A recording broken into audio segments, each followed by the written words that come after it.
Hello, my name is Ashik CS, and today we venture back in time to an era when true titans ruled the waves. The mosasaur, a magnificent and terrifying marine reptile, was one such titan.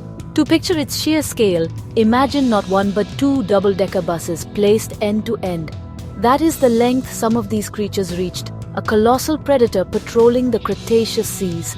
They were the undisputed kings of their domain, a moving mountain of muscle and teeth, capable of devouring almost anything in their path. Their presence alone would have reshaped the very dynamics of the ancient oceans. Now, I want you to hold that image in your mind, the image of a single, immense mosasaur. But what if they didn't hunt alone?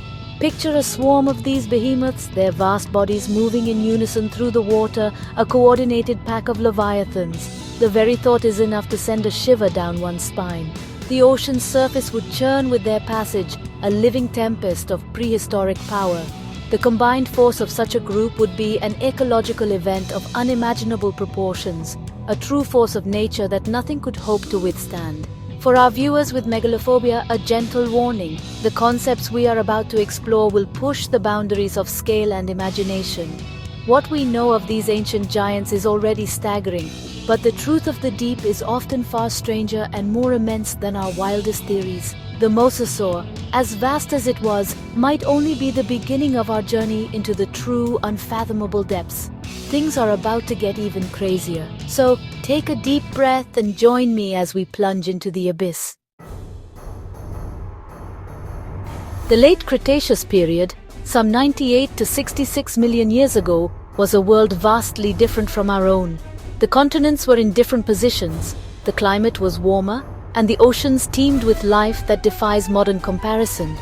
It was here, in these sprawling inland seas and open oceans, that the mosasaur rose to prominence. They were not dinosaurs, but a distinct group of marine reptiles, more closely related to modern-day monitor lizards and snakes. Their evolution was a masterclass in adaptation, transforming from land-dwelling lizards into the apex predators of the sea in a relatively short span of geological time. Their physical attributes were a testament to their predatory prowess. A long serpentine body, powerful flippers for steering, and a broad, muscular tail for propulsion made them formidable swimmers. But it was their head that was the true instrument of terror. Their jaws, lined with rows of sharp conical teeth, were double-hinged, much like a snake's, allowing them to swallow enormous prey whole. Fossil evidence shows us they feasted on everything from large fish and ammonites to plesiosaurs, and even other smaller mosasaurs. They were the great white sharks of their time, but on a scale that is difficult to comprehend. The largest known species could reach lengths of up to 18 meters or 60 feet. That's longer than a semi-trailer truck, longer than a sperm whale, and as we've mentioned, longer than two double-decker buses. Its skull alone could be nearly 2 meters long. To be in the water with such a creature would be to understand true insignificance. It was a living, breathing engine of destruction, a perfect predator sculpted by evolution to dominate its environment. The sheer size of this animal meant it had no natural enemies. It was at the absolute pinnacle of the food chain. Now let us engage in a thought experiment, a speculative journey into a truly horrifying scenario. The fossil record suggests that mosasaurs were largely solitary hunters. Like many modern apex predators, they likely patrolled vast territories, their immense size requiring a substantial and consistent food source that would be difficult to sustain in a large group. The competition for resources would have been immense, and confrontations between these giants would have been titanic and bloody. A lone mosasaur was a force of nature in itself, a singular point of overwhelming power. But what if this understanding is incomplete? What if, under certain circumstances, they congregated? Imagine not one, but a dozen of these 60-foot leviathans moving as one, a coordinated hunting party. The ocean would boil with their collective movement. The sound alone would be deafening, a chorus of deep resonant calls echoing through the water, the thunderous slap of immense tails propelling them forward. Any creature, no matter how large, that found itself in the path of this living avalanche would be utterly doomed. Torn apart in a feeding frenzy of unimaginable violence and scale, the ecological impact of such a swarm would be catastrophic. They would strip an entire ecosystem bare, a moving desert of consumption. Schools of fish numbering in the millions would vanish in moments. Herds of plesiosaurs would be ambushed and annihilated. The very chemistry of the water would change in their wake.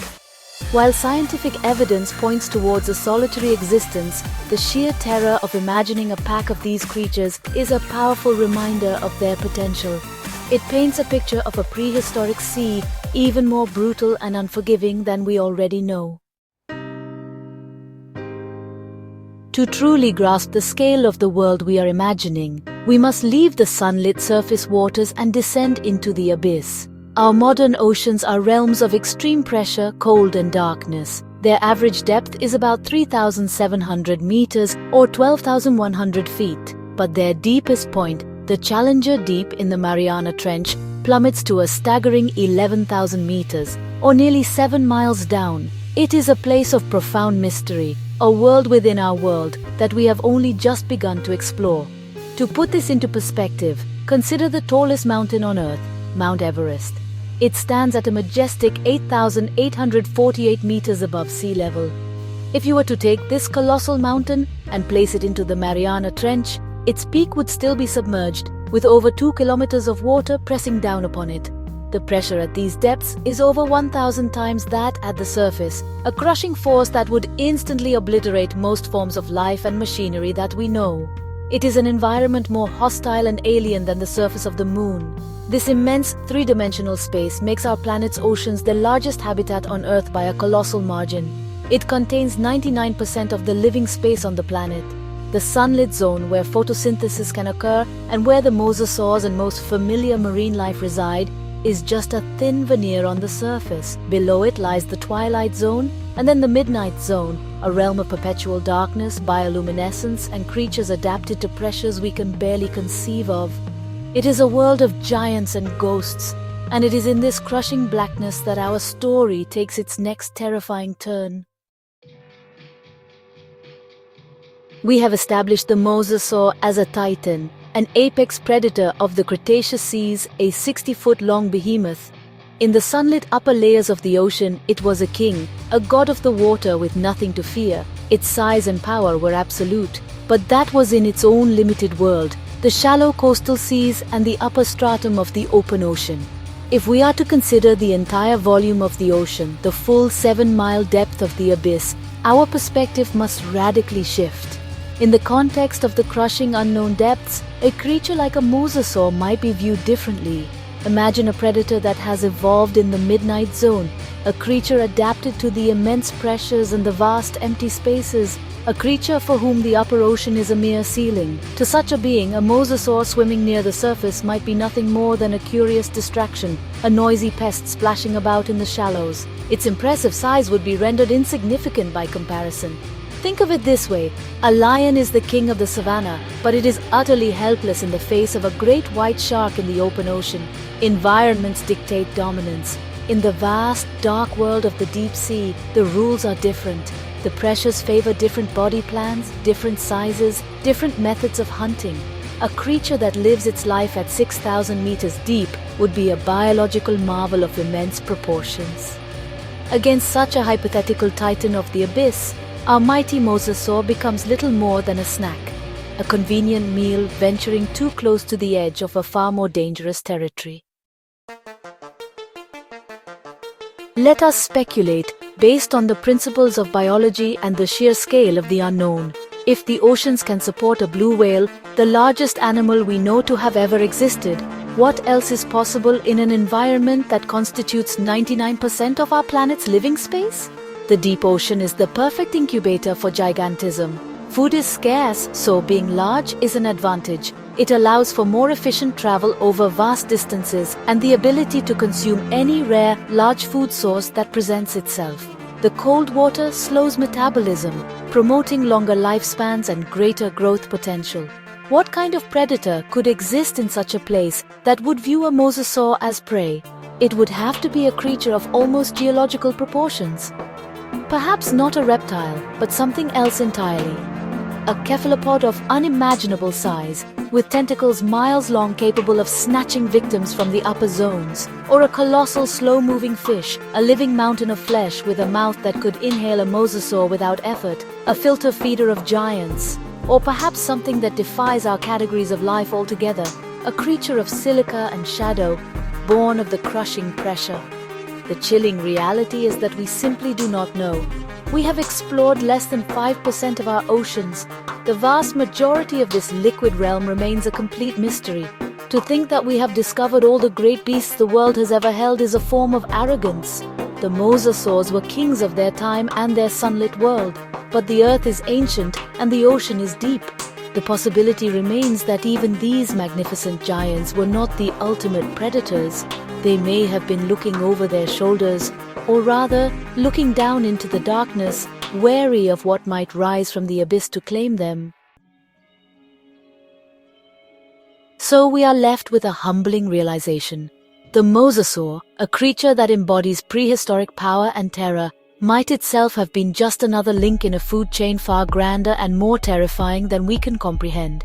It serves as a powerful symbol of our own limited perspective. We stand on the shores of a vast cosmic ocean of time and space, and the monsters we imagine are often constrained by the limits of our own experience. But the universe and our own planet's oceans have no such limits. The ocean remains the last true frontier on Earth. It is a realm of darkness, immense pressure, and profound mystery.